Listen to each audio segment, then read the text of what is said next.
Good evening. I call this meeting of Magnolia Independent School District to order. Let the record show that a quorum of board members is present, that this meeting has been duly called, and that notice of this meeting has been posted in accordance with Texas Open Meetings Act, Texas Government Code Chapter 551. So if everybody would stand, Mr. Blake is going to lead us in our invocation.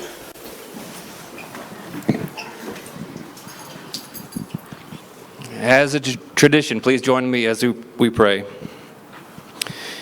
Thank you, Lord, so much for our Magnolia community, our school district, our leaders, our decision makers, and the many people who put so much support into supporting all of our teachers and students and our schools. As this is the last school board meeting of the year, we are approaching the last day of school, and we would ask that you'd be with all the students as they get ready for their summer plans. Many things that they have planned, we ask that you'd keep them all safe and everything that you're doing. Lord, we most of all ask you to be with our seniors as they are about to start a new journey in their life. We ask that you give them each opportunity to succeed.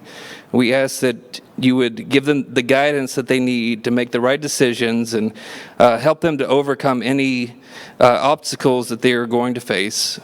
Lord, we ask that as our district also transitions to some new leaders, we ask that you help us all to make the right decision and help us to continue to grow in the right direction to eventually become the best district in the state. Lord, we are so blessed, and we ask that you watch over us, and in Jesus' name we pray. Amen. Thank you. So if Camilla and Mallory come on up here and lead us in our pledges. Are you doing the Texas or U.S.? Okay. All right, kick us off. She goes with it. All right, get us started. I pledge allegiance to the flag of the United States of America and to the republic for which it stands, one nation, under God, indivisible, with liberty and justice for all.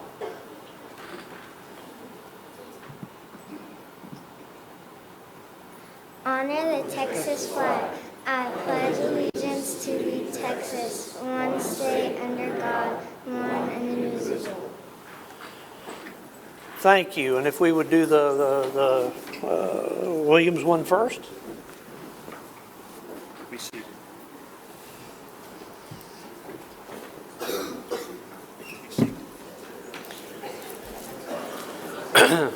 Sorry, you guys can be seated.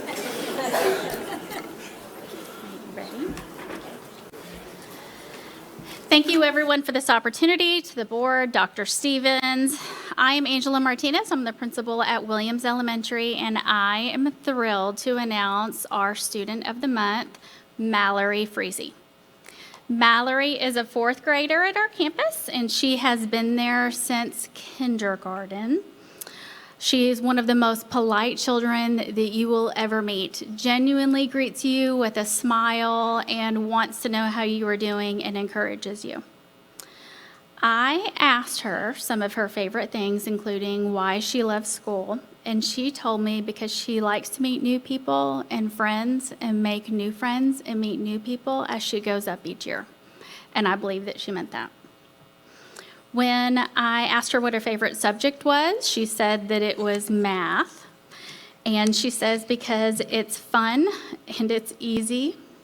When I asked her about her favorite time of day, she said it was also math. And when I asked her if there was anything else, she looked at me and I said, what about lunch or recess? And she said, maybe recess. She shared that she doesn't know what college she wants to attend yet, but she knows she does want to attend because she wants to continue to learn. She has a great growth mindset. And she says she wants to continue to learn math, specifically letters in math like algebra. She shared that one day she may want to be a teacher or a rodeo person. She's specifically interested in roping cows and riding horses, a girl after my own heart. When we sent out a request for nominations, all of our previous teachers and many of our specials teachers, actually all of our specials teachers, had great feedback about Mallory. Her current ELA teacher, Ms. Ford, said that she's a perfect nominee, that she's a true leader in and outside of the classroom, that she comes to school every day with a smile on her face, and she's always encouraging others to be the best that they can be. She's friendly and welcoming to all students. She's kind, respectful, and has a growth mindset, like I mentioned earlier. Her second grade teacher, Ms. Mulgrew, mentioned she's a kind student who always works hard and does her best. Her third grade teacher, Ms. LeBay, said that Mallory's respectful, kind, and helpful. She encourages classmates, whether in the class or even at recess, which isn't as fun as math. She takes academics seriously and always gives 100% to do her best. The STEM teacher, art teacher, music teacher all said wonderful things about her. Some of those things included that she's always respectful to her teachers and fellow classmates. And one of the other things that was shared with me is that when she notices someone in the room that is struggling, whether because they're having a hard time themselves or they may not have a partner, she volunteers to help them. We are very blessed to have our staff here to support Mallory and her parents and her sisters.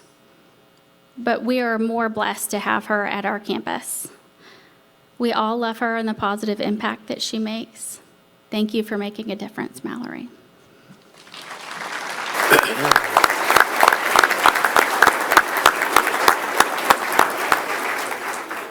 Mr. Quinn? Mr. Blizzard, Dr. Stevens, thank you for this opportunity. Y'all hold on to your horses. This one's a stud. Our Magnolia High School May Student of the Month is Miss Camilla Vera Pernia. She is accompanied here tonight by her brother Santiago and her mother Catalina, along with our leadership team, her teachers, Mr. Slode, Miss Cruz, Mr. Perdomo. I know I saw, did anybody else slip in the back? Mr. Perdomo's there. Several folks that have been here to support Camilla.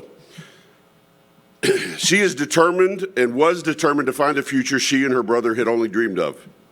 She embarked on a daring adventure to chase those dreams.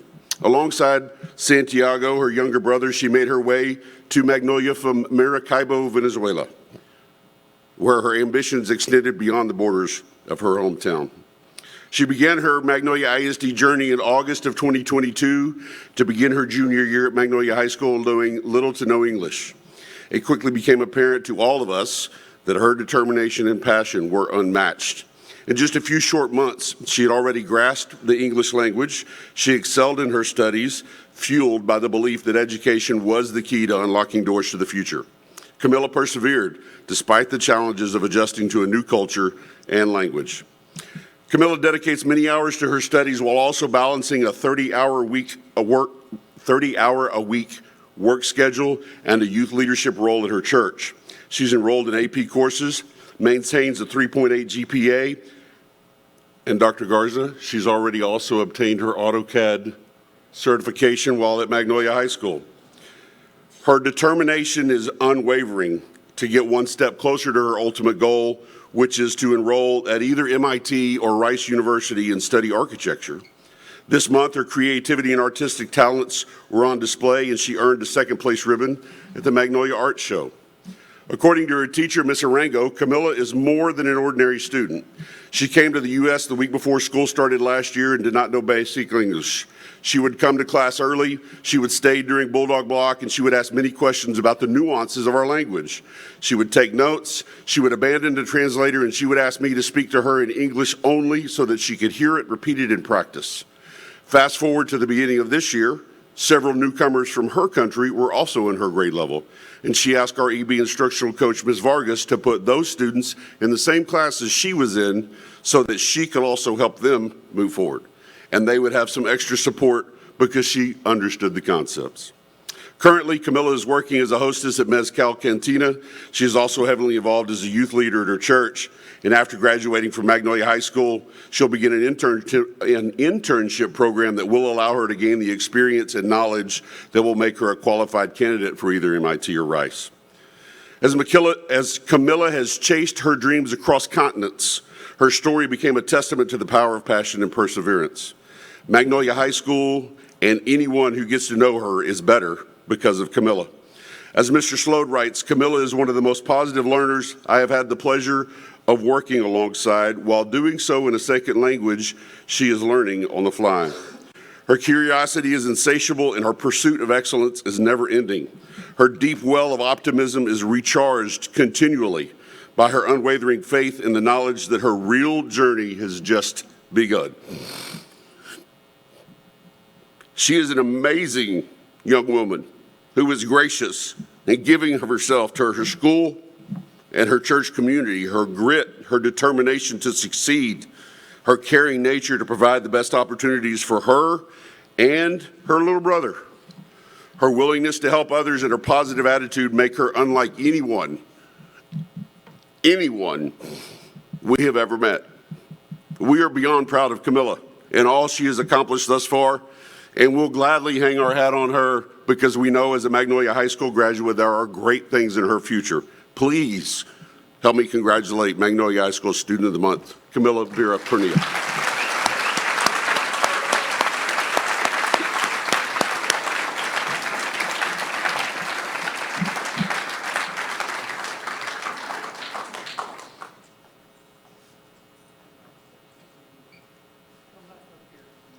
We're not done roasting them.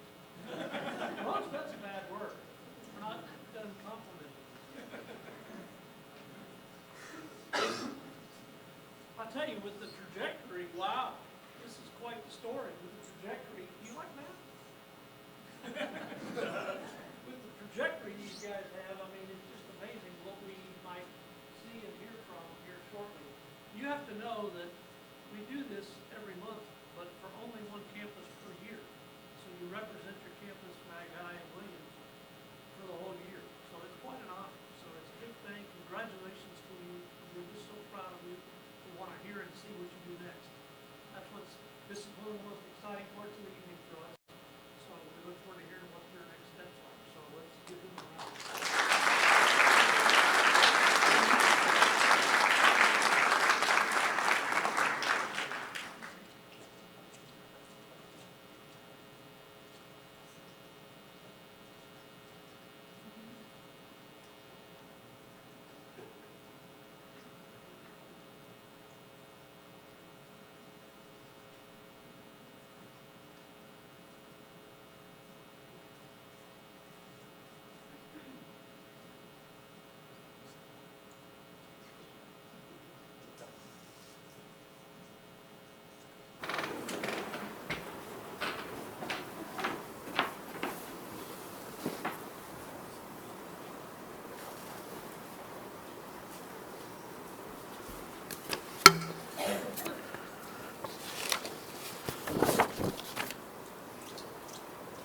And we want to thank America's ER for their support of our students. Awesome job, both of you.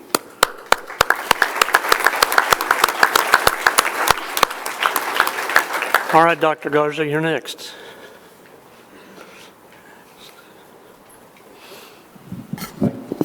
All right, good evening. It is my pleasure to present to everyone and the board publicly. We have two Teachers of the Month of May, and many of y'all might recognize these ladies because they actually were awarded Teachers of the Year for this school year just last week. So our first winner is a secondary. We're going to talk about Marisol Briones. Ms. Briones has quite the story about Magnolia ISD. She's been with us for many, many years. She started off as a paraprofessional back in 2002. She was a PE paraprofessional and was an ESL paraprofessional. Actually won the 2009 District Paraprofessional of the Year Award. And then she became a teacher in 2018 at Magnolia Junior High, taught life skills. She was Rookie of the Year. And then began a teacher at MIS in 2019 as a reading teacher, and now she's District Teacher of the Year. So she's won Paraprofessional of the Year, Rookie of the Year, and now Teacher of the Year. That's very impressive. Well, now that Dr. Garza has stolen some of my speech, I mean, but that is what I wanted to speak to is Ms. Briones and how amazing she is. And I would challenge us as a district, if we have a historian, to figure out if anyone has ever done that before, because that's pretty incredible to see her progression as an educator, for her to start off as a paraprofessional and be a paraprofessional of the year, and then make her way up to teaching and be a rookie teacher of the year. And now she is the teacher of the year at MIS. And not only that, she's become the secondary district teacher of the year. She is incredible. So I want to tell you a little bit more about her. And it starts in the classroom. She is extremely engaging, and she loves her students, and her students love her. Some of the highlights that I have just seen in her classroom this year, one that comes to mind is the, forgive me if I say this wrong, the entomophagy lesson that she did with her students. And if you don't know what it is, obviously I didn't know what that was. That is learning to eat insects. It's ingesting insects. And so she teaches sixth grade RLA, which sometimes can be very challenging in making lessons engaging for students. And so she tied this into writing. She tied this into reading. She tied this into cultures and talking about various cultures and talking about what's typically acceptable and what's not. And at the end of the lesson, she challenged her students to engage in this, and they actually had cricket tacos that some of the students elected to eat. And again, that's just her thinking outside of the box. That's her making lessons fun, making lessons engaging to her sixth grade students. Another thing that comes to mind is, and I have to make sure I phrase this correctly with our audience, is a lesson that she did in which her students wrote a letter to Santa. And Santa replied, and Santa sent a package, and that package arrived on my desk. And as the principal, I got to go up to Miss Briones' classroom and let them know that these letters that they wrote to Santa were actually received, and that Santa wrote them back. And so I was there when Miss Briones opened this box, and before she even opened the box itself was extravagant. There were some of the elves on the shelves popping out of the box. They were hanging out, ready to greet the students. And she opened this box, and when I tell you her kids were, literally jumping out of their seats, couldn't wait to hear what Santa had said back. And again, she tied that to a lesson and made that engaging for them. So these are just some of the outside of the box engaging things that she does to make learning fun for her students. That's inside the classroom. Outside of the classroom, she's incredible as well. She is the leader of our student council. She really helps to teach leadership qualities that you want to see in our students, that you want to see in our community. She has her student council involved in each and every single thing that we're doing on campus, whether it be something during the day that's fun or our community engagement activities. She is there, and her student council are there, and they are taking on leadership roles each and every single time.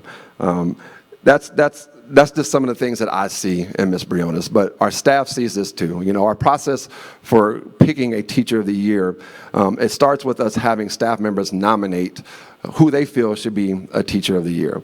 And then after we receive these nominations, the administrations kind of reads through the nominations and we choose who our teacher of the year is going to be. And Ms. Briones received multiple nominations from multiple staff members who knew that she was worthy of this honor. And, you know, and they knew her history. They knew that she had been a paraprofessional and worked her way up to where she was. They knew she'd be a paraprofessional of the year. They knew she'd be a rookie teacher of the year, but they thought that this was the next step for her. And so I want to share with you just what some of the staff members have said about Ms. Briones.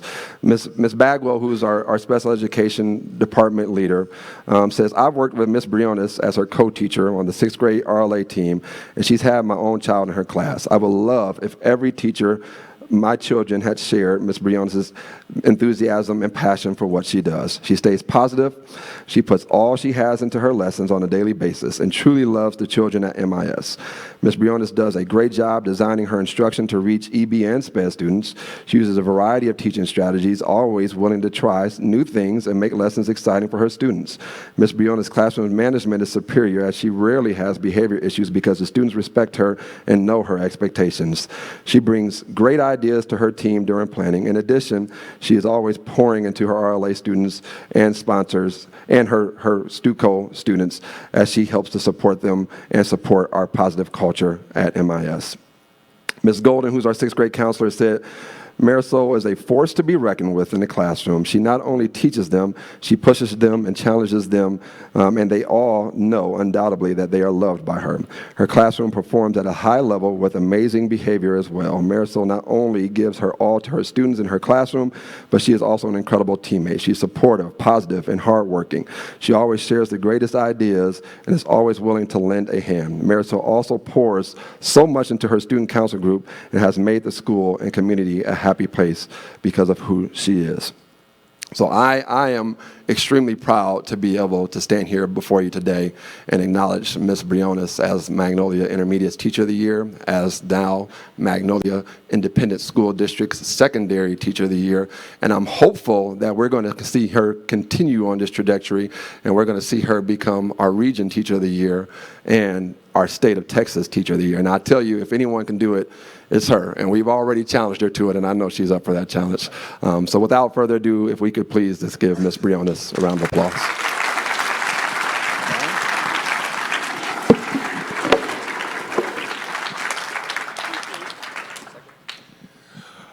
Okay, our other winner for the month of May is Miss Christina Gossett, and she is a first grade teacher at Magnolia Parkway Elementary. It's her 17th year, I think, overall, and second year in the district. Actually, so I remember, so every year I meet with the principals and we have a little pre-meeting about, their kind of plan for the year, and we'll go over, the new hires and so forth. And I remember Megan Baker at the time was very excited that, hey, we had this teacher from, I think, Montgomery? Or I don't know where you came from, Klein. But she was very excited about you, and she said, I think she's going to work out. That clearly worked out for us. So, Ms. Gossett, congratulations, and we were blessed to have you in our district.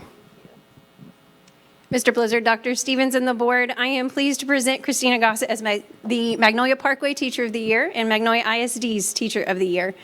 Day in and day out, Ms. Gossett walks into Magnolia Parkway with a smile on her face and a heart full of love for all students. Her dedication goes beyond just teaching academics. She instills a love for learning and teaches her students to always believe in themselves. She is kind, positive, and always meets problems with a solution mindset. She is a true gem in our community. We are so proud to have her represent Parkway and Magnolia ISD as Teacher of the Year.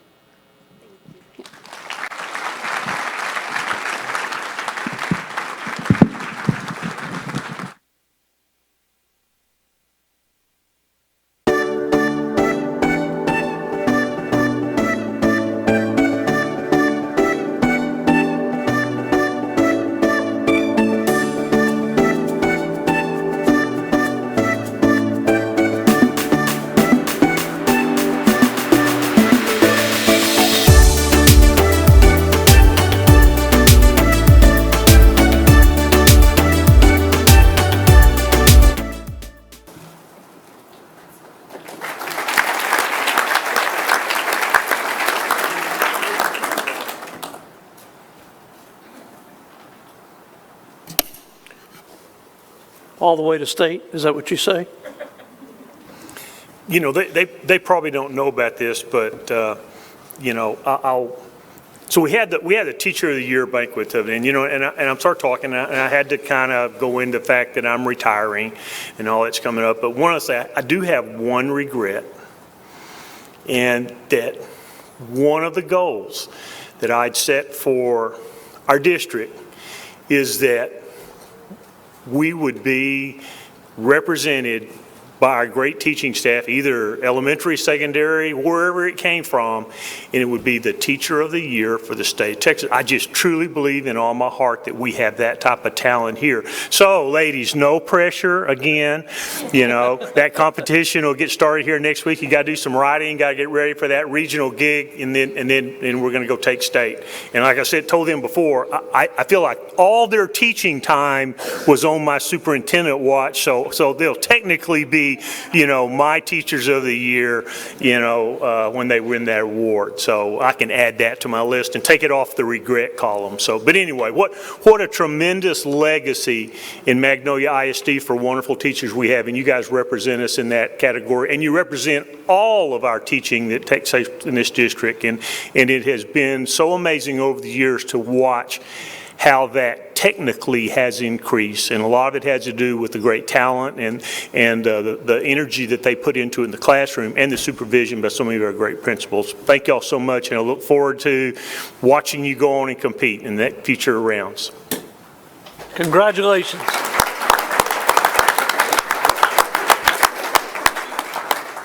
All right, Mr. Medina, you're next, I think.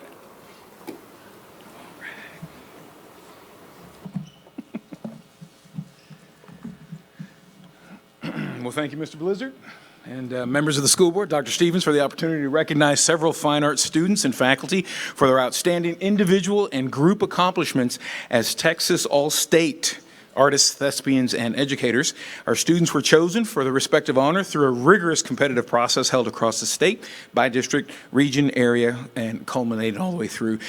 Let's begin here in a little bit locally, though, and we recently had our annual MISD art show, and we have 3 best of winners, and our first recipient is standing to my right, your left. She's a wonderful young lady named Evelyn Lapham. She's in 6th grade at Magnolia Intermediate School, and her watercolor work titled Pensive Pine Cone, as you can see. It's a watercolor, and Evelyn is a student of Miss Melissa Frost, who's back there in the back. Evelyn is a daughter of Mr. and Mrs. Lapham, and her mother Maureen is here. She's also a platinum medal winner for junior vase. In addition, I would like to add that her teacher, Mrs. Frost, was chosen to present a workshop at our state vase contest this season, which is a testament to her prowess in the art world. Ladies and gentlemen, Evelyn Lapham.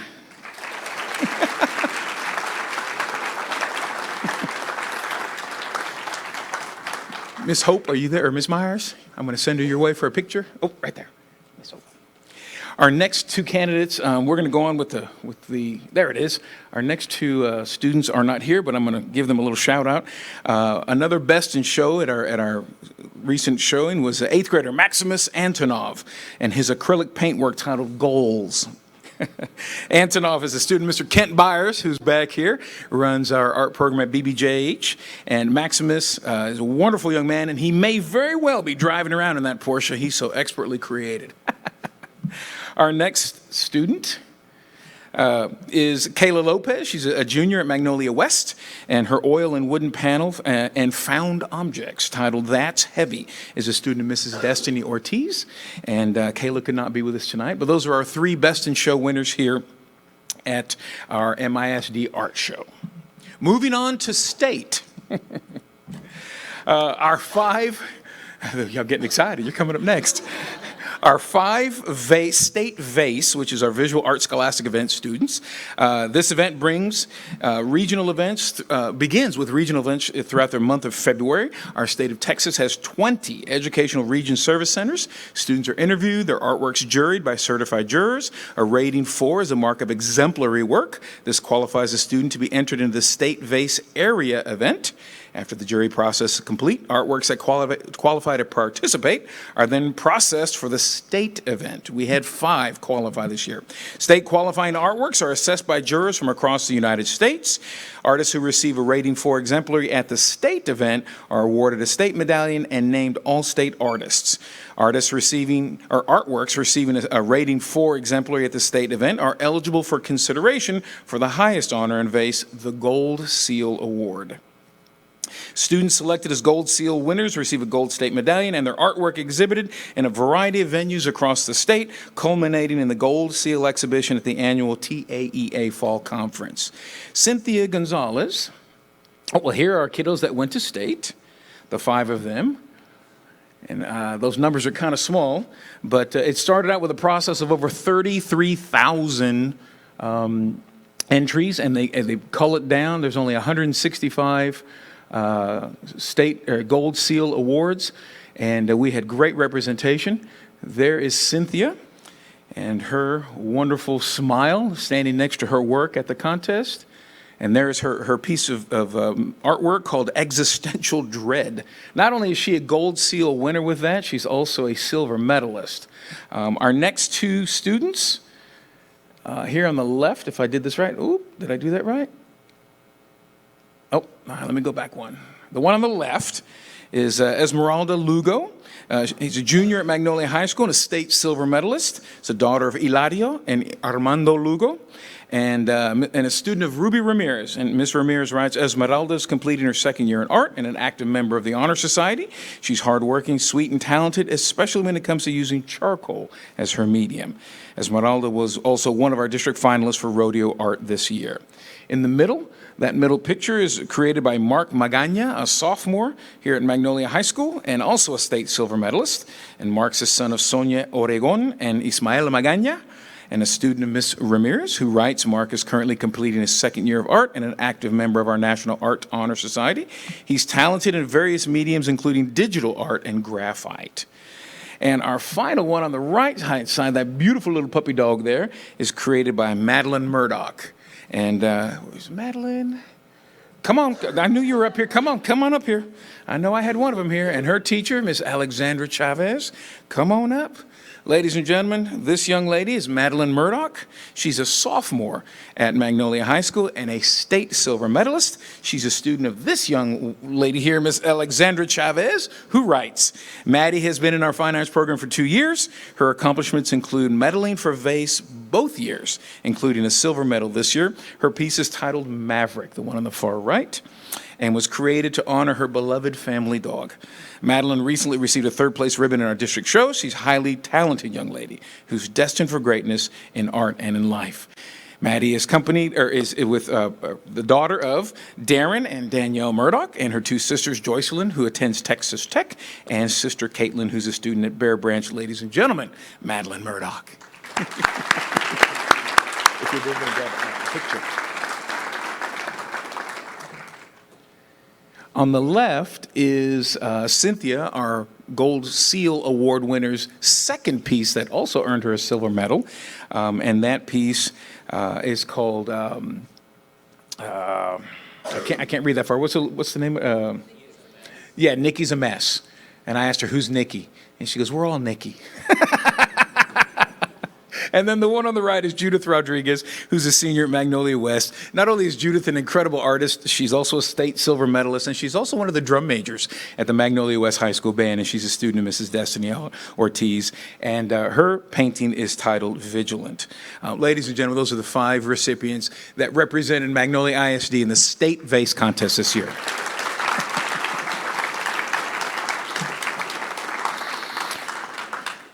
We traveled big with this next group. There we go. On the left is a playbill that says Black Snow, and on the right is a picture that someone snapped at the end of round 4. And if you could, it's not the greatest picture, but as far as lighting, but when you just look at that picture and you see the joy, it's one thing to compete. Right, I don't know how competitive y'all are, but ladies and gentlemen, what this group of young adults have done, they've gone 5 rounds now competing, putting their all into everything, who they are, and they've put it out there to be judged. And so let me tell you a little about these groups. Come on, y'all stand up and come on up here while I read. Come on. I'd like to present our UIL state-bound Magnolia High School one-act play company under the direction of Mr. Rod Sheffield and Mr. Justin Vincent.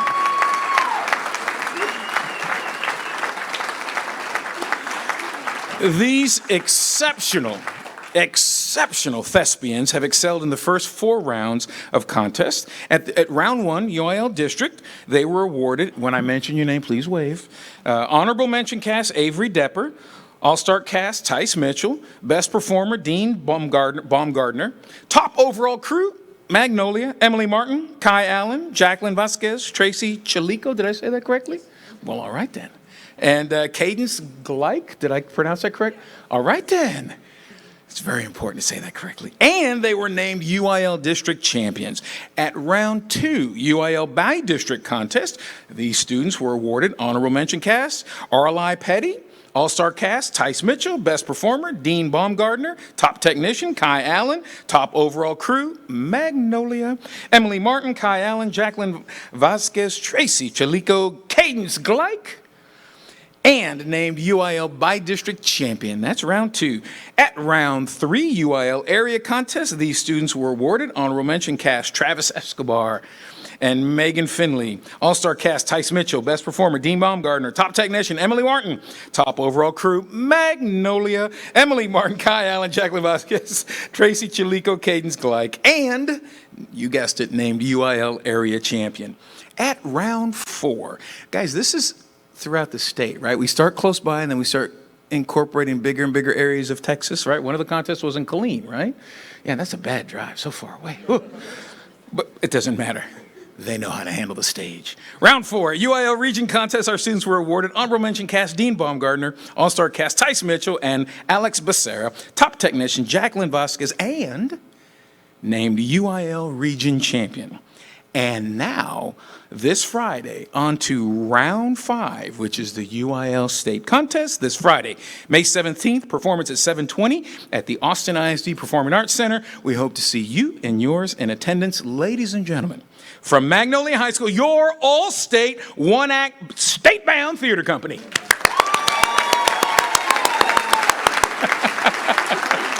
Now, y'all go over there and screech in and get a picture over here.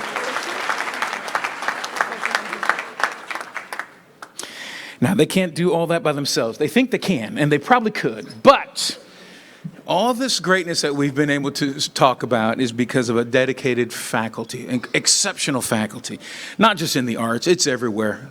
Incredible academics, incredible athletics, incredible extracurriculars in the FFA, the CTE department. It's everywhere. Our district is filled with incredible educators. However, it's something else when the state of Texas contacts you and says, hey, we, the state of Texas, want to celebrate one of yours. And that's our next gentleman. Come on up. In closing, I believe the outstanding achievements by our students occur in part due to the impact from our exceptional faculty. And tonight I present to you Magnolia High School theater teacher and director, Mr. Rod Sheffield, who's been named, come on.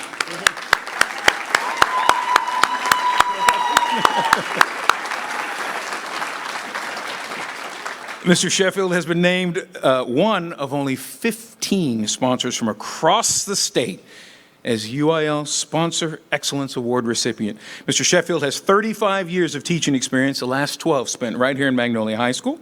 He's advanced his students on the UIL one-act play 10 times, capturing state titles in 1998 and 2003, securing a second-place finish in 2010. His students have earned 22 individual state awards, including distinctions such as Best Actor, Best Actress, and the Samuel French Outstanding Performer Award. His extensive contribution to the theatrical community includes hosting more than 50 one-act play contests and belonging to the State UIL Theater Advisory Board. Additionally, he has served his expertise by presenting at events such as the TXETA Conference, Theater Fest, Capital Conference, and UIL Super Conferences. The UIL University Interscholastic League is proud to announce the distinguished recipients of the 2023 UIL Sponsor Excellence Award who have demonstrated unparalleled commitment to students' extracurricular development in Texas. Let me tell you a little bit about this guy. Not just inside the classroom, but as a human being. He's one of the most dedicated humans, one of the nicest guys, and he takes great care of himself, which helps me to lay off the cheesecake. Okay, but that's a whole nother story. 10 state appearances, 1998 state champion at 4A while at Lamarck. 2000 state finalist, 2003 state champion while he was at Kingwood, 2004 state finalist, 2008 state finalist while he was at Atascocita with our current assistant, Mr. Justin Vincent. Stand up, Mr. Vincent. They were a team back in Atascocita. 2009 state finalist while at Atascocita with Mr. Vincent. 2010 second place while at Atascocita with Mr. Vincent.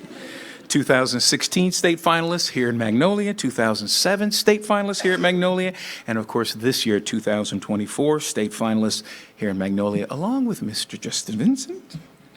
Mr. Sheffield has directed a total of 118 one-act play contests over 35 years of service. He's an incredible human, and I just wish that we all had an opportunity to be under his tutelage. Ladies and gentlemen, please help me congratulate Mr. Rod Sheffield.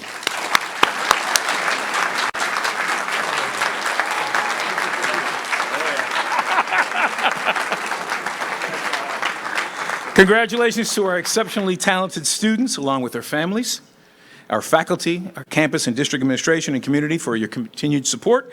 And thank you, Mr. Blizzard, Dr. Stevens, and board for your continued support of the arts. Together, everyone achieves more, and we really are dedicated to be the very best in Texas. Thank you all.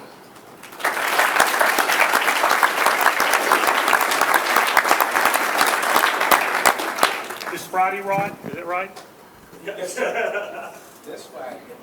This Friday, 720 Austin Independent School District Performing Arts Center.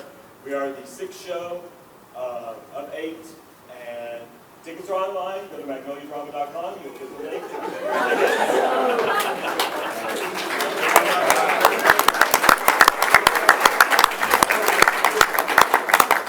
Break a leg, knock on wood, yeah. Way to go. That's awesome. Fantastic. All right, All right, what, sir. sir? I think you're up next. I'm up next. Wasn't that awesome hearing about all this art and theater? It's amazing. Wow. You know? That's cool. That's cool. It is such a joy for us to sit up here and get a chance to watch all of the achievement that's happening in part of this district. And, you know, especially so for, you know, an old superintendent and who many decades ago, you know, was part of a group that said, hey, we're going to be dedicated to be the best. And I'm not sure what that's going to look like, but it's going to mean we got people like Rod Sheffield out there and Medina, you know, and our principals here finding ways to help kids be successful, you know, and push the boundaries on all those things. And so, but I will say this, it takes dedicated effort of leadership, and many of you don't get to peer behind the curtain for all the things that happen with this team of 8 and our board of trustees. But these are the folks that help us develop that vision about where we're going to go, what we believe in, you know, what's possible. But they're also the nuts and bolts people that help put together the things that help our teachers have the tools they need to get that job done day in, day out. And so it's a very pragmatic job too, as well as being a visioning job is a part of that. And, you know, and it is a team. I mean, we use our combined talents to produce some synergy, you know, and all of us wind up, you know, producing this energy that makes some great things happen as a part of it. So tonight, it's always with a little bittersweet deal. We're saying goodbye to one of our trustees. You know, if they stay around 10 years, they get some kind of diamond jubilee pennant, you know, but Dr. Moffitt has served with distinction on this board for 9 years. And I'm going to tell you what, I've loved every minute that I have had an opportunity to work with Dr. Moffitt. He is a amazing individual. He and Cammie are some of the best parents that I think I have ever been around. And a lot of that's just, you know, you look at the proof of what they have produced. There she is over there. Cammie, where are you? Come up. Cammie, come up here. Yes, you stand right behind him. That's a new tradition. I think we did that with Joe Duncan. But, you know, the heart of a trustee is very close to being a heart of a parent. And you know, you want to see your kiddos achieve and want to see them see great things. But it's even a higher calling when you apply that to all the other children within this district with the same amount of passion and love that you had for your own. And I can attest to the fact that this man has lived that out as a part of our board of trustees. He is kind to a T and a fault, but he will speak his mind on issues when we are together. And I will tell you, he brings a Christian perspective to all the things that we talk about in this board. And I know all of us have been blessed because there's been time for this guy has prayed for us. And so, Travis, I just want to thank you for being a part of who we are as a board. You're going to be missed. I mean, what we won't miss is how you skew the pictures when we're in there, you know, have to kind of adjust to that. But No, my friend, we're going to miss you. We're going to miss the leadership and the friendship. We trust you'll be here. You got some fellow board members that are off the board that are back here. I see Steve Cruz back here. Stand up, Steve. You know, and there's Christy Baker over there. He's not saying, and there's Chuck Adcox right over there. You know, so some of these guys are here as a part of the people you served with. That's a testament to how they care about you. But who else wants a word with the plaque?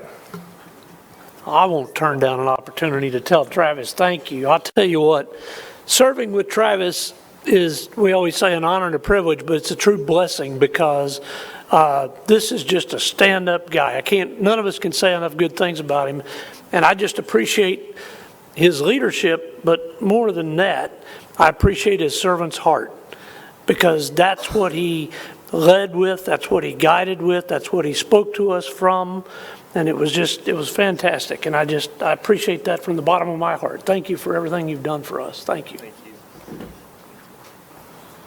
I have a little something. I always have to think out my thoughts, but I echo the words of Dr. Stevens and Gary, but it's been an honor to serve alongside you for 2.5 years. I can't believe it's been 2.5 years. It does go fast. Prior to serving as a trustee myself, sitting as an MEF president, I got the chance to observe you and admire your just calmness and kindness and wisdom that you displayed no matter what situation or what issue that was at hand with the board. And then during my time on the board and through our campaign and events, any encounter between you and Cammie, you just both had this sense of calmness, kindness, and wisdom, and this approachability that you display within the community. So truly your time as a trustee, you served with a strong faith. I think I echo that same sentiment, hope and love for the MISD community, and we all know that you stand tall in a crowd, but you truly live up to the phrase. So I know I will miss you, and I hope to emulate your leadership on the board in the years to come, and you will be missed. So thank you for all you do, or did. Just wanted to say a few words. I was thinking about serving with Dr. Moffitt, and a few words had come to mind. Very, very genuine person, caring and thoughtful in everything, any instance I've dealt with him. He has such an incredible passion for the community, for our schools and the kids, sports too. And, you know, anytime we've had discussions or, you know, thinking about things for the community, he's always wanting to do the right thing. But thank you for your time. Really enjoyed serving with you. Travis, it's been a short time for me on the board with you, but, and you may not remember this, but 3-4 years ago, during the heart of COVID, I had the idea that I might try and run for your seat, and I'm so glad that I didn't. You're an amazing person to try and follow in their footsteps. You've been a tremendous leader in this district and in your faith and in the community, and you continue to do so. I know you're moving away from this board, but you're not moving. You're still here in the community. Your business is here, and it's been a great honor and a privilege. Thank you.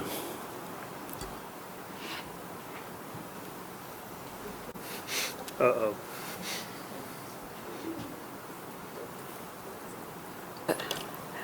I just wanted to thank you. I think sometimes we forget that this is a volunteer position, and you have given up 9 years to volunteer to serve our students and our families in this community, and I know that your family is going to be happy to have you back, but it has been an absolute honor and a privilege to sit beside you. Thank you.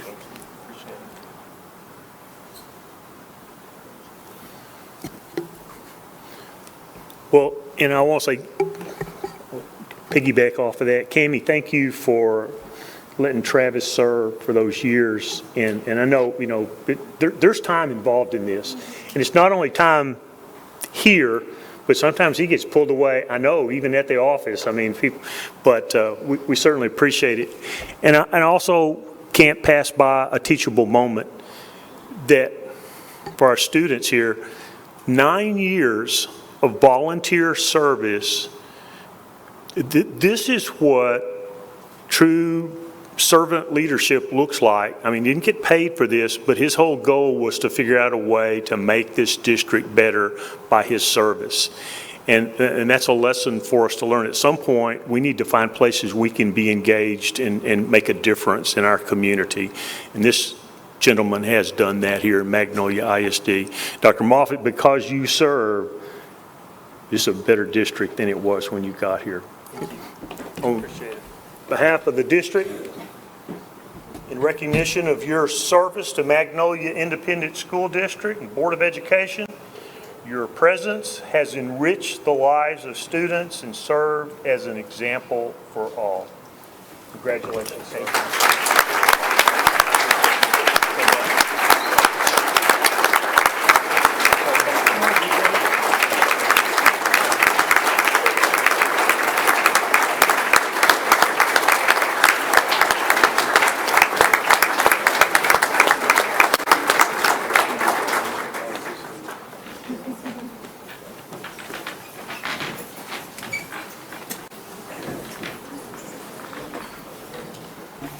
Well, I won't take up too much more time, but I'm just really filled with gratitude and thankfulness, really, just to get the privilege to be up here, and it's been an honor, and I think that I've served with so many good people, whether it's Steve, Christy, Chuck, Joe, Deborah Rose, when I first got on the board, Kelly, and this group of people here, and I think when you get to be behind the scenes a little bit, you get to see the heart of the administration and the board members, and you really, as much of a public education's under attack, and we get to hear stories of other districts in the area and the county, and you're just not going to find a better place to be than Magnolia, and that's why we moved here. That's why our kids went K through 12 through Magnolia, and a lot of it has to do with this guy right here and just the traditional American values that he holds dear, and we want to see that in our school district, and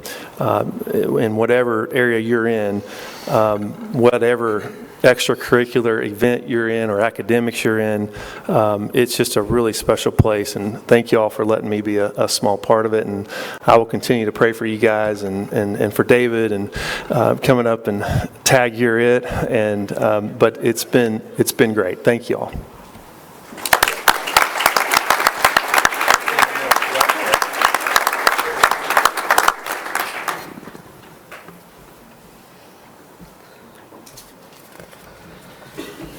Thank you. We love you, brother.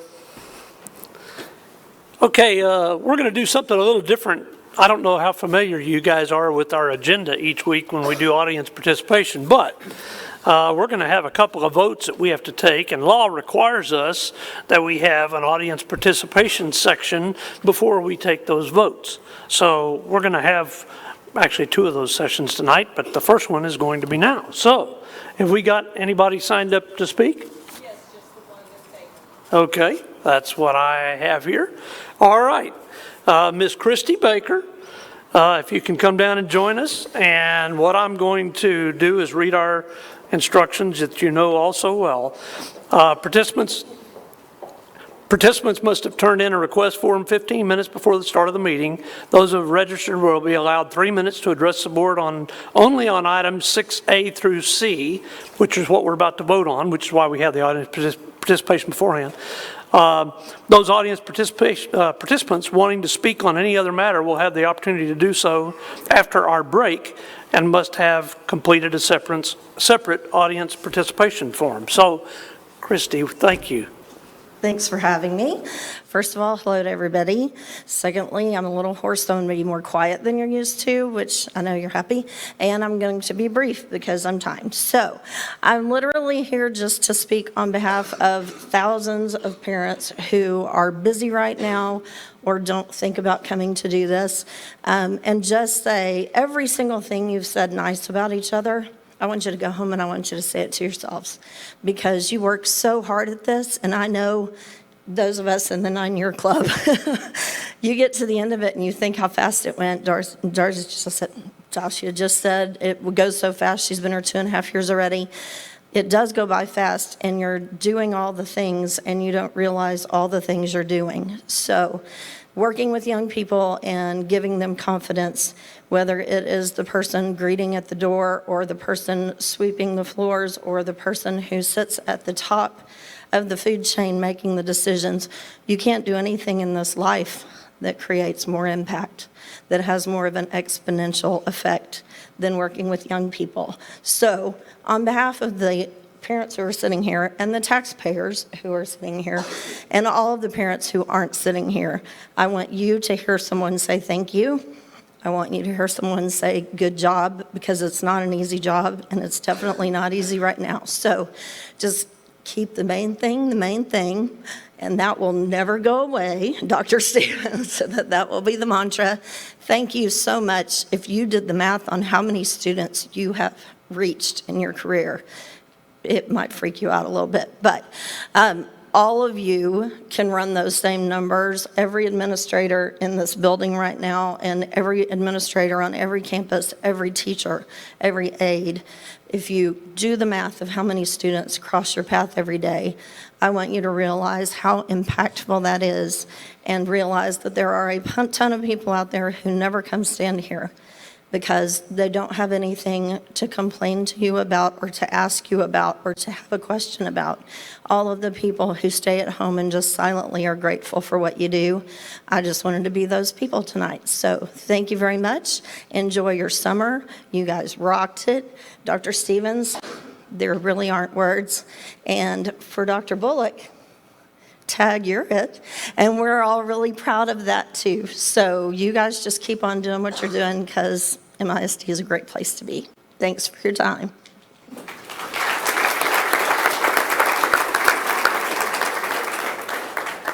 Thank you. Thank you very much. Okay, we have talked about this gentleman sitting next to me retiring, and the good news is when we went to look for a replacement, we didn't have to look very far, which is a true blessing, that we had somebody that more than excited us about taking this role. And so tonight what we've got to do is we actually have to go through the formal approval of his contract. That's the part of the agenda we're at now, is to approve the contract for Dr. Jason Bullock to take over as superintendent for Dr. Todd Stevens. And so, not to repeat what has been said already, but I so appreciated Dr. Todd telling us it was the teacher banquet, I think.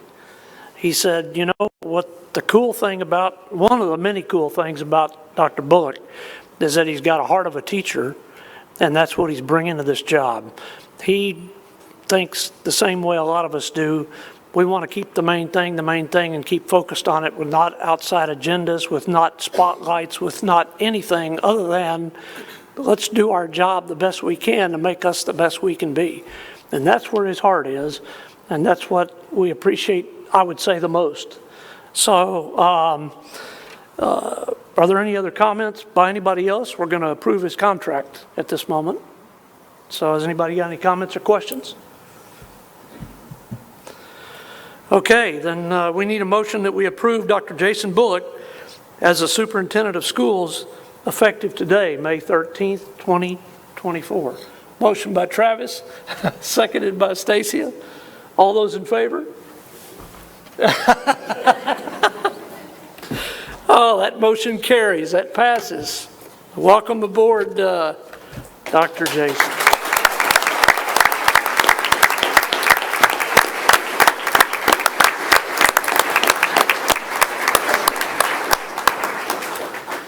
I'd like to mention, have you got your family back here? Okay. I'd like to acknowledge he's got a cheering section out here. Thank you for being here. Thank you for the support. What an awesome family. Thank you.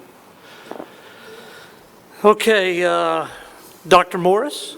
All right. Well, thank you, Mr. Blizzard, members of the board. Now that we have Dr. Bullock under contract, and We also know that Dr. Stevens is going to remain with us for a few months to help with the transition process. TEA frowns upon us having two superintendents under contract at the same time. So we are recommending an easy fix to this by recommending adding an addendum to Dr. Stevens' contract and changing his title to Superintendent Emeritus to allow us to move forward with the plans. So that's our recommendation this evening. Be happy to answer any questions.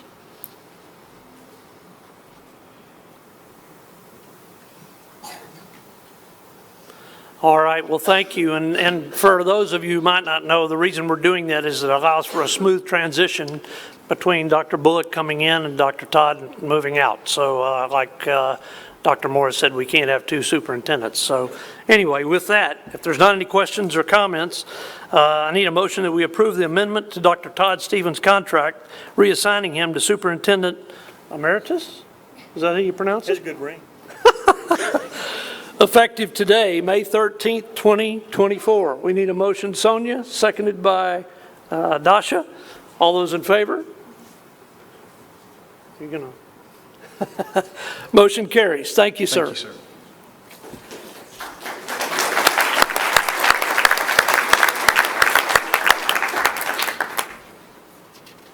So we've got one more item here that we want to talk about, and we've already brought it up. So it's not a secret, but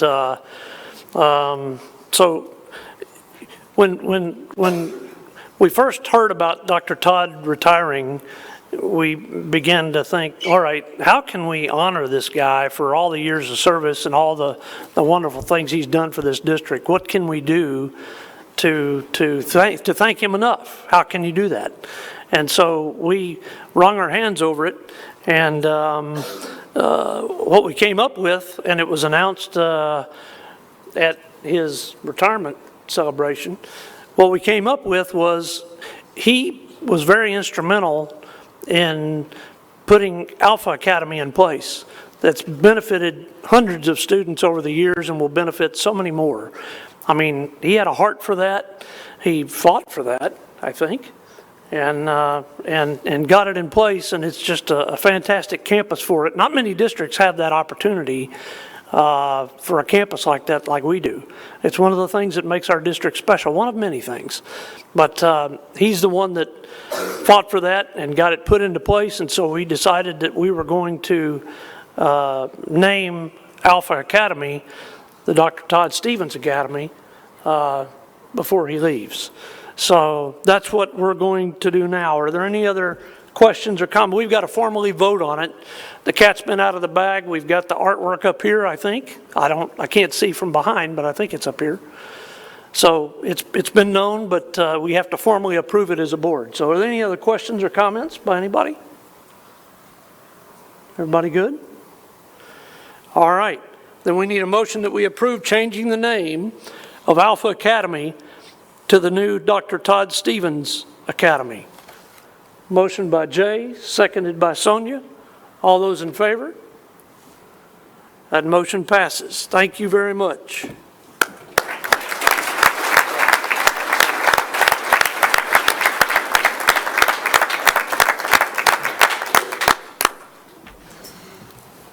Well, I'm humble beyond belief, and I mean, I've already kind of gone through those ending speeches, but it has been the adventure professionally of my life to work with all the great professionals in this school district, and I think we've made a lot of inroads in becoming the best district in the state of Texas, and I shared the other day under Dr. Bullock's leadership, I know we're going to finally get to another plateau of the best of that. So thank you so much. Thank you for the privilege of working with this team. It's maybe one of the best boards I've ever had a chance to work with, this group that's sitting up here. I mean, it's tough when there's other board members that are out here as part of that, you know. But anyway, thank you so much, and I appreciate the opportunity to be honored by Alpha Academy. That has been a labor of love, and it has and will continue to be a great asset to a lot of our students here in this community. So, thank you. Thank you. You know,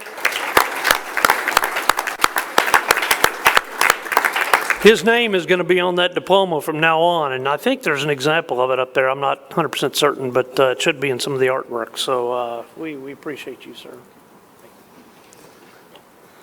Okay, as you know, every year we get to vote. Citizens of the community in the district have an opportunity to elect new school board members. That's us.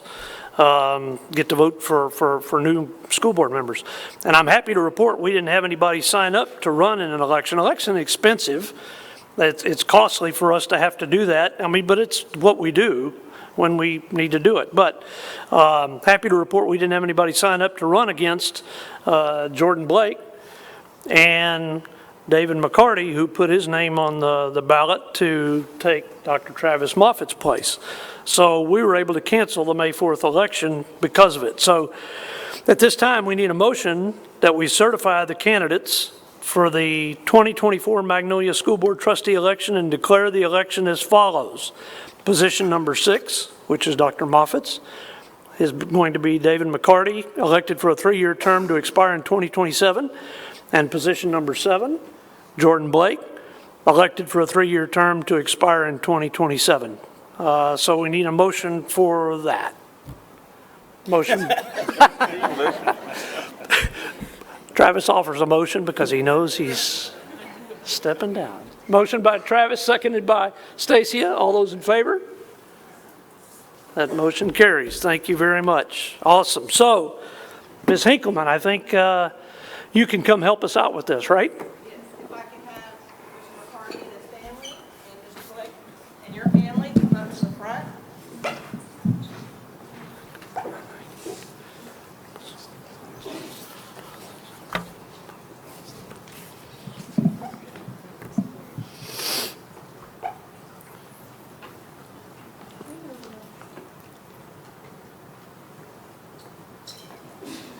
If you'll please raise your right hand, I'll read it, and then I just need you to say I do.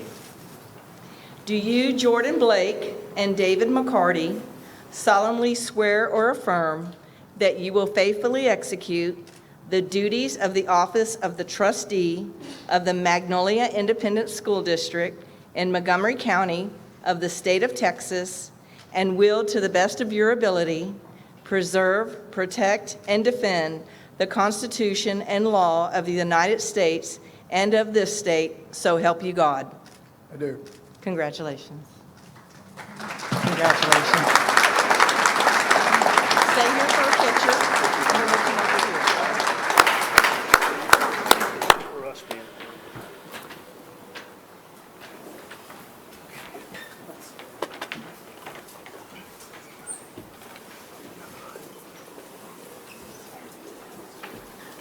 Are you stepping down now?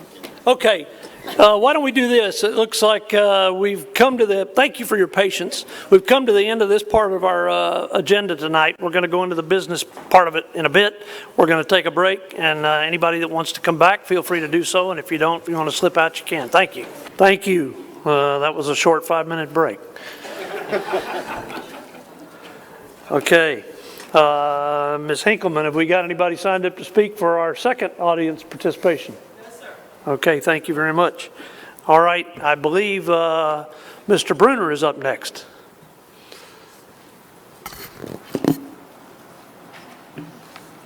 Good evening. I'll give you a quick update on construction progress on the bond.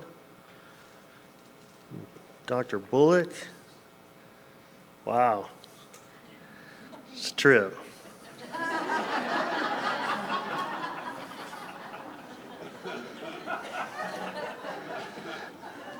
I've been talking to Dr. Stevens for a long time.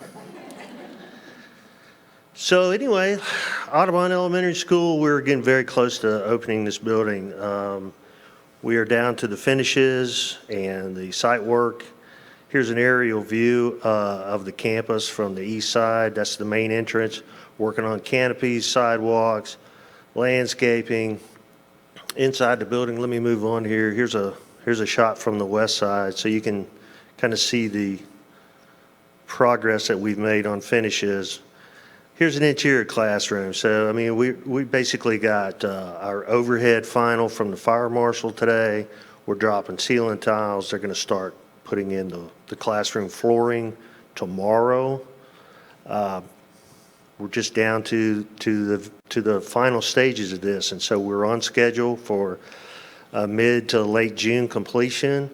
We'll let Dr. Baker move in, and we're taking receipt of furniture in mid-June, and we should be ready to open in August. Here's again a shot of one of the primary corridors. And you can see the status of finishes, the drop and ceiling tiles now that we have our overhead complete. Elementary cafeteria. In just a few weeks, there'll be a dramatic difference even from these photos. And we just got the serving line installed today. So putting the final touches on the kitchen, we'll get our health department inspection, and we'll be ready to open. The intermediate school, here's an aerial view. You can see we're also making great progress on the finishes of this building. We got our transformer set. We're ready for permanent power. So we've started the finishes in there as well, painting, flooring, those type of things. We'll be working on the kitchen rough-in and the mechanical startups in the coming weeks. And this project's scheduled for completion by the end of the year. Now, this is significantly sooner than we need it, but we'll take it, and it'll give us plenty of time to get moved in, and we'll also use it as a staging area for the junior high. Here's a shot of the exterior finishes, the brick and block work. Shot of the interior, you can see that we're hanging drywall, starting to tape and float, and now that we get the power on, we'll be ready for finishes, painting. There's a shot of the administration area. And then the junior high, of course, is further behind the three projects, but well on schedule for completion for a 25 open. You can see the Main Street corridor. Here's a shot of the cafeteria, so you can kind of see how much further it is behind the other projects, but again, still well on schedule. And the classroom wing rough-in. We're working on the CMU. That's the exterior masonry work. We're working on the roof and concrete driveways. And, this summer we'll finally start to do some of the landscaping that we want to do so that we can get some vegetation started, get some trees up to help with our neighbors and their views. Hopefully that's going to improve dramatically over this summer. That's about it. You guys have any questions? We've also started on the CTE buildings. We actually broke ground at Magnolia High School, but we have ordered the metal building at Mag West, and we've approved some submittals, so that's all going. But we're not going to do anything out there demo-wise until school's out, because that involves tearing up concrete and things like that for that addition. But the addition at Mag High School, because it's a standalone building, we've gone ahead and started on the dirt work on that. So those two projects are underway with an estimated completion by the end of the year. So, any questions? And that's for both high schools for the CTE buildings? Yes, both have an estimated completion date of basically December 31. So Awesome. we hope to have those open for the second semester. Cool. Mm-hmm. Thanks. Yep. Anything else? All right. Thank you. Thank you, Mr. Brenner. Okay, we're going to go to our consent agenda, and this portion of the agenda consists of items that are routine and enacted by one motion unless separate discussion is requested. So are there any questions or separate discussion needed on any of these items? Everybody good? All right, so if there aren't any questions, we need a motion to approve consent agenda items A through H. Motion by Sonia, seconded by Dasha. All in favor? That motion passes. Thank you. All right, Dr. Bullock, I think you're next. I think I am. Thank you, Mr. Blizzard. So the next item is to consider and approve the hiring of an assistant superintendent. There happens to be a vacancy as of this evening. Over the last month, I have moved through a process of posting job of Assistant Superintendent for Administration, which is a job that I was in once upon a time in this district, and have completed an interview and want to make a recommendation this evening. I would like to recommend Dr. Ben King for the position of Assistant Superintendent of Administration. And I want to take a minute and tell you guys a little bit about Dr. King. I know he is someone that is a familiar face not only to our administrators but also to our board members here.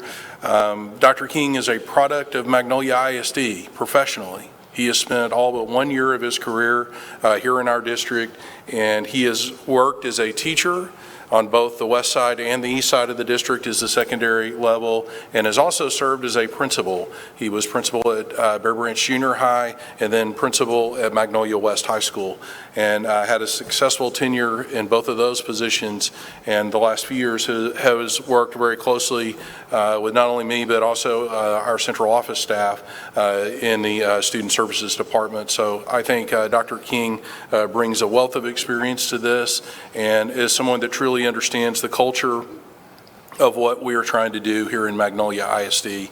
And I want to thank Heather and Annalise and Langston for being here. It is a team effort to do jobs like this, and so I want to recognize you guys and thank you all for being here. But it's my honor to recommend Dr. King to you guys for hire as Assistant Superintendent for Administration.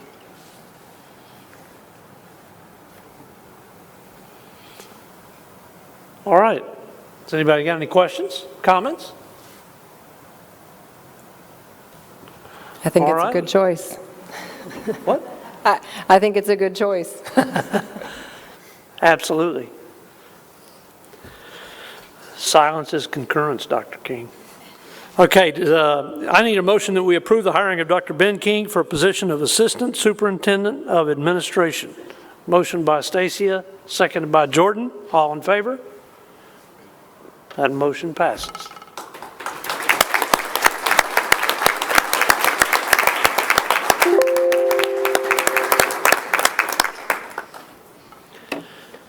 Dr. Morris, I think you're up again. All righty, thank you, sir. So if the board will recall, we had our first budget workshop last month, and have worked forward based on the direction from the board at that time to develop a recommended adjustment to our pay schedule for next year tonight, and I'll go into some of the details in just a moment. Obviously, we'll be working through the summer months to continue with the budget building process. It will be adopted in August, but we thought that, you know, with at least some good news, it would be a prime opportunity to share some of that and to get the approval tonight before our folks head off for the summer, okay? Just as a reminder, guys, about the state of public ed at this point, and I won't go into a lot of detail because I know that we did last month, but with the combination of the economic times with inflation, the loss of ESSER funds, no increase in per student funding since 2019, as well as many other factors, loss of Medicaid funding as well. Times are tough for public education in the state of Texas, and so here are a few of the headlines that I've pulled over the past few weeks and have updated since the last time as well. So you can see this. You know, there were some districts, and certainly not my intention to throw rocks at the decisions of others, but you know, there were some districts that jumped out in 23-24 and gave raises with the hope or expectation that more money was forthcoming from the state. And that seemed to be a reasonable conclusion at the time based on the amount of money that the state had available. Unfortunately, that didn't happen, and when you compound the inflation for another year, it's a challenging environment. So, you know, we're seeing folks, just as this says here, you know, being able to give minimal raises, and in most of those cases, the end result is still a deficit budget. You know, after cutting staff in many occasions, and we're in a better position than that because of the difficult decisions that we made this past year with the uncertainty of any additional funding coming from the state, and so that's obviously good news. And obviously, historically, our approach has always been to adopt balanced budgets. That's what we do. That's what history shows. We live within our means, and we firmly believe, obviously, that creating recurring costs and maintaining deficit budgets will cause an organization to fall at some point. And so, philosophically, that's what we've attempted to do. We've done some things here, like I said, difficult decisions, and the end product. And I know I'm trying to get to the to the main thing for my presentation tonight. But with reasonable student enrollment growth and taking into consideration all the new costs associated with opening Audubon Elementary and increases in staffing and things of that nature, we are in a position where we have approximately $1.2 million available to consider for recurring cost purposes, okay? As an example, for every 1% raise, it costs us about $1.2 million. Actually, it's closer to 1.1. It's $1,050,000, okay? And so one of the things that we talked about last month and that we've talked about for the last several years was that we are behind in teacher pay at some locations on our teacher pay scale. That we compete very well at the first year teacher pay, and then a gap exists. And so one of the things that we're going to do is to focus on and being very intentional year over year, understanding there's limited funds available and we don't know what the immediate future looks like. But with what funds are available, we're going to be very intentional and consistent with our approach of recommending perhaps higher salary increases for the mid to experienced teacher to try to close that gap. And if we're very intentional with that, that gap will close, because most districts don't do that on a year-over-year basis. They give flat raises, and that's what we've done. But like I said, it's created some disparity. So I wanted to show you what that looks like just real quick. So this is a a comparison of statewide teacher pay versus MISD in 23-24. The sample that I pulled was districts across the state of Texas that are similar in size. Minimum student enrollment, we have 14,500. For this purpose, we did 10,000 students minimum and 20,000 students maximum to put us right in the center. So you can see, as we compare statewide, again, we're the blue line, so we're favorable on the front end, and then a gap exists. And we recognize that, and we want to, like I said, we want to be very intentional with letting folks know that our goal is to close that gap over the next several years. And obviously, in a situation where we have more revenue to do so, we can be more aggressive with closing that gap. Any questions on that? Okay. And so this is something we talked about last time. For a relatively small amount of additional money versus comparison to a 1% raise for all staff, we are going to recommend pay adjustments for all non-teaching staff of a 1% raise. And then for teachers, it will be scaled based on years of experience, again, with the intention to slowly but surely close that teacher pay gap. Whereas a teacher with 0 to 5 years experience will receive the 1%, 6 to 15 years, 1.5%, 16 to 25, 2%, 26 years plus will be 3%. And I know I think we talked briefly about this before with the board. We've also created some models that if or when funds become available, we think that may separate us from what some of the other districts do in terms of a loyalty pay system for teachers. And we'll be excited to unveil that hopefully in the future if and when funds become available. And so in addition to the recurring cost, again, trying to stay within the $1.2 million budget, we are recommending a one-time retention payment for all of those employees who return to work on September 1st of a minimum of $500 at this time. And that would be utilizing fund balance. We do have a couple of one-time payments that one of which we have received this year and another one that we expect that we can use for that type of expense. Ultimately, it would be contributed to fund balance this year and then taken out next year. And again, we've used that approach for years because we know it's the safest approach from a budget perspective because these are non-recurring costs. Yes, sir. Given pulling out of fund balance to do that, or the money from the sale, you'd still be bringing a balanced budget separate from that. 100%. We would earmark the utilization of 23-24 contribution to fund balance. So yes, sir, it would be a balanced budget.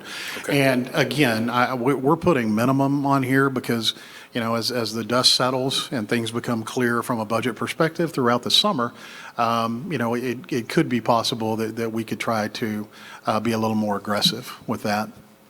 For every $500 payment to our folks, it costs about the same as a 1% raise. It's about $1.1 million. Obviously, for our hourly folks, from a percentage perspective, the $500 is extremely meaningful as well. So, any questions on this? So, I sort of compiled, I would say the good, the bad, and the ugly, but it's mostly the bad and the ugly. Well, I'm sorry, I had one more slide in between. So I tried to put this into perspective since you might see headlines of what some of the other districts are doing for teacher pay raises and other employees. And I simply put it in a perspective of what the total adjustment and compensation package means based on various employees, whereas the average hourly employee, this is a 3.14% increase in compensation, and then you can see what it means for our teachers. And so again, getting back to the bad and the ugly, you know, this is what, and I've read and also in reaching out to some of our peers, you know, Tomball ISD, that they're doing a 2% raise and they still have a $9 million deficit. Conroe ISD, they're giving no teacher raise, only the step increase, which on average is an increase in pay of about $350. They still have a $16 million budget. You've seen the headlines with Cy-Fair. They've reduced their deficit from $138 million to $90 million after laying off a considerable amount of staff and are looking at a 1% raise. Montgomery ISD, talked to my friend over there 2 days ago. They're going to get to a 1% raise, but their anticipated deficit is between 4 to 6 million. Even with, you know, with the raise included, and they're considering a tax ratification election to try to get out of that hole. Spring Branch ISD, no raise discussion yet. They are working to close a $35 million deficit. Their impact right now is half of the librarians in the district, a total of 305 positions reduced. And so for us here, at this point, like I said, having planned for the loss of ESSER funds at the conclusion of this year, conservative and strategic decisions of not giving raises with the unknown this past year, we're in a slightly better position than others going into next year. So we would be bringing to the board a balanced budget wherein we would anticipate the average teacher pay compensation increase would be about 2.35%. Okay. And I think that's it, guys. Be happy to answer any questions. Can you remind us how much money the state collected last year from taxpayers that was going to be assigned to teachers? The original budget that they had was adding about $4.5 billion for public education. And that $4.5 billion that they collected has not been distributed to to teachers and school districts yet? I haven't looked. Yeah, that's correct. Yet. That's correct. That's the short is that's correct. I had one of my colleagues mention to me that I believe she looked and saw that it had actually been transferred over to their general operating fund, so it's no longer even sitting in public ed, is my understanding. But regardless, that's correct. It never got to us. So just how many billion? 4.5 billion. Okay, and that has not made it to schools yet from our friends in Austin. That's correct. And how much of that did we anticipate receiving last year that we would have? There were several different runs. HB 100 was the one bill that was produced in the regular session, and depending on which approach they used, we anticipated receiving anywhere from an extra $7 million to an extra almost $12 million, depending on how they dispersed it. A simple increase in the basic allotment, and we would have had right at $11 million. So we could have had an additional $11 million Yes, ma'am. And that again, we could have given raises. 100%, and everyone else could and would have done the same. Yes, ma'am. Okay. And right now, there's no discussion of any of that money coming to schools this year? No, ma'am. What we've seen and what we've read, it's not a favorable outlook. I mean, we've seen the speaker feeling his talking points, our primary objectives for next session, which again will be this coming winter, as well as Dan Patrick's. And there's no mention in any of those bullet points of additional funding for public ed. Okay. Thank you. Yes, ma'am. Eric, with us sticking with the balanced budget, though, any additional funds that would come, we would be able to put that more directly into a teacher compensation plan instead of having to first dig out of a deficit budget with additional funds, right? Yes, sir, 100%. I mean, we could always pause in the middle of the year and also amend the budget if we wanted to do additional one-time payments as well. Those are relatively easy to do because, again, they're non-recurring. And, of course, for planning purposes, you know, Autobahn coming online this coming year, you know, that eats up some additional new dollars for our operations budget. But the following year, when we're opening up a new intermediate and junior high at the same time, yeah, I mean, it's important that, you know, we try to maintain some sort of, you know, gap or cushion in the budget, even if it's favorable. And by doing one-time payments, that we've maintained a cushion, if you will. Yes, sir. Yes, sir. Eric, our audience participant tonight alluded to all the parents who would like to be here but couldn't. And in talking for them, I know a lot of them think that because Magnolia is growing so dramatically, that our tax base is increasing dramatically so that we're going to be able to afford everything we want to do. Could you explain just succinctly what the golden penny is and how that works and why that's not true and what I just said? And that's a reasonable assumption on their part. I mean, it's got to work that way, right? And unfortunately, and as our board knows, it does not. So the way that the state funding system works, and it gets pretty intricate with tax rate compression and things of that nature. But at the end of the day, I mean, you get paid a certain amount of money per student, and that is your basic allotment. And that number has not increased since 2019. And when we produce additional tax revenue locally from property value growth, as you mentioned, Jay, it simply means that we're reduced funding for state aid purposes. I mean, they've increased their piece of the pie, if you will, from the previous year because of the increase in the homestead exemption from $40,000 to $100,000, and they held districts harmless, but it still doesn't mean that we've received any new money. It's simply maintaining the same amount of money per student that we will now have had for the 6th year in a row. And that's simply the way that it works. The only mechanism to increase overall revenue is new students, which we've had embedded into our budget for next year conservatively. You don't want to miss that mark. And the other one is a tax ratification election. Those are well, and the second was the only thing we have control over. So, yes, sir.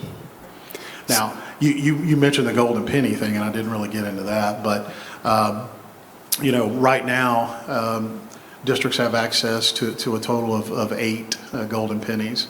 5 of those are, which produce the highest revenue. It's $1.2 million per penny, and none of them are subject to recapture as well. And so right now, districts can access 5 pennies via board approval, and that's how many we have.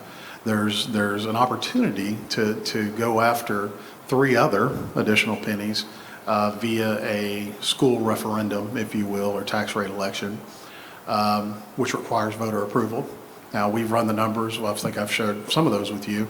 Were that to pass, for us, it would increase our revenue picture by approximately $7.5 million, of which it's almost split exactly down the middle, where it's $3.7 million locally due to the increase in taxes for 3 pennies and additional state aid associated with that. So, but yes, sir, there are 3 more available, but the limitation on overall funding is primarily driven because of the inverse relationship in state and local funding. Thank you. Thank you. Yes, sir. Hope I answered it. I kind of. I just had one more. Because you had mentioned the state funding, that there's a certain dollar amount per student the state provides. Is it that it hasn't changed since, was it 2019? They've given the same? 2019. Yes, ma'am. There was HB 3 came forward in 2019. Now, at that time, there was a substantial increase. I think the basic allotment increased approximately $1,000 at that time, from $5,100 to $6,100, which at that time, it did produce a ton of a new revenue for that 1 year for school districts. Now, we were forced into having to spend it on teacher raises and some other unfunded mandates or not specifically funded mandates, but it has not changed since that time. That's correct. In spite of 22% inflation during that time. That's what I was just going to say. Given inflation rates. Yeah, I mean, our purchasing power has gone down. I think I showed y'all last month what, some of the specific things, how much they've increased fuel, by $700,000. It's doubled, since 2019. The cost of utilities have continued to skyrocket, just like our homes, just like our own back pockets. And we've not had the ability or they haven't increased the funding per student. Thank you. Yes, ma'am.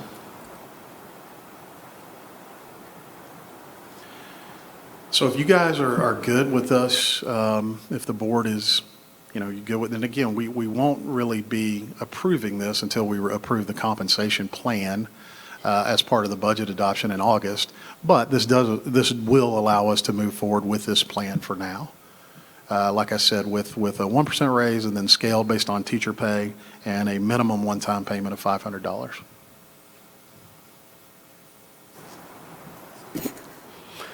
Well, thank you, Dr. Morris. I got to say, when I first talked to Jason about this some number of weeks ago, it just tasted bittersweet to me. The sweet part is we've got a financially healthy district, which is good. The sweet part is we're able to do something, in some cases, a lot more than other people, which is good. The bitter part is what our compadres in Austin are doing. And I just think we need to be ashamed of that. And they need to be better and do better. That's my opinion. So thank you, Dr. Morris. Yes, thank you. Does anybody have any questions, comments? Okay, then we need a motion that the board approves. This is a little bit long. I'll read it. Need a motion that the board approves the MISD pay raises of 1% for all non-teaching employees, teacher pay raises of 1% for teachers for 0 to 5 years teaching experience, 1.5% for teachers with 6 to 15 years teaching experience, 2% for teachers with 16 to 25 years of teaching experience, and 3% for teachers with 26 plus years of teaching experience. Further, the board approves a one-time retention payment of a minimum of $500 for employees returning to work for the 24-25 school year who are employed as of September 1st, 2024 on their September 15th paycheck. We need a motion for that. Motion by Stacia, seconded by Jay. All those in favor? All right, that motion passes. Thank you. Thank you, Dr. Morris. Okay. Are we at that bewitching hour? I think we're good. Okay. Just want to make sure we didn't have anything else. Thank you guys for your patience. The board is now going to recess to move into closed executive session for purposes permitted by A, pursuant to Texas Government Code 551.071, consultation with attorney, B, pursuant to Texas Government Code 551.072, discussion of purchase, sale, exchange, or value of real property. And finally, C, pursuant to Texas Government Code 551.074, for the purpose of considering the appointment, employment, evaluation, reassignment, duties, discipline, or dismissal of public employees, officers, including board governance, and/or to hear complaints or charges against public employees or public officials. So with that, thank you very much. All right. Whoops, we're back. Okay, it's now time for us to reorganize our board. We have the floor open for nominations for board president, vice president, secretary, and assistant secretary. And I would propose that we leave it almost like it is. I'll retain my position. Our vice president would be Dasha Owens. Our secretary would be Sonia Ebel. And our assistant secretary would be Stacia Norris. So that's what I'm proposing. But any other comments, or do we need to take a motion, or questions or comments? Everybody good? All right, we need a motion for that. Motion by Sonia, seconded by Jay. All in favor? That motion passes. Thank you very much. Now we need one more motion, the most exciting motion of the evening, and that is a motion to adjourn the meeting. Motion by Jay, seconded by Jay, by Sonia. All in favor? The motion passes. Time is 10:45. Thank you very much.